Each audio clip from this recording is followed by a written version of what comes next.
আমি মাকে সেখানে পড়েছি। আজকে আমি অনেকদিন পর পড়লাম সাইড আমি, কিন্তু এই ভক্তদের একটা কথা বলতে চাই, আমরা কেউ টেনে হিজড়ে কিছু নেবেন না, টেনে হিজড়ে নিতে হবে না।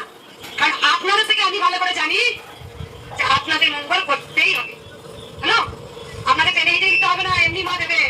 আমার জন্মই হয়েছে সবার জনকল্যাণের জন্য, রাধে রাধে। কারো করা হয়েছে, আমি তো পুজো কিছু জানি না, আমি মায়ের পুজো দেওয়া জানি না, কিন্তু মা এসেছে পুজোর আমি কিচ্ছু জানি না। সত্যি বলছি, কেউ যদি শেখান আমাকে শিখিয়ে দেবেন, তাহলে মাকে আমি আরো ভয় পেতে পারি।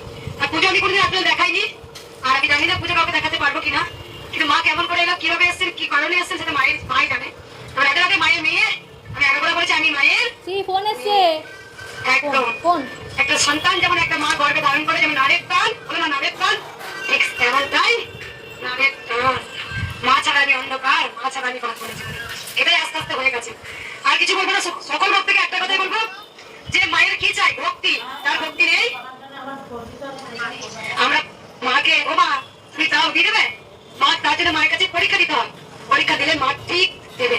আর আজ পর্যন্ত কৃষ্ণকালী মায়ের কাছে যারাই এসেছে কেউ খালি হাতে যায়নি, মা কিছু না কিছু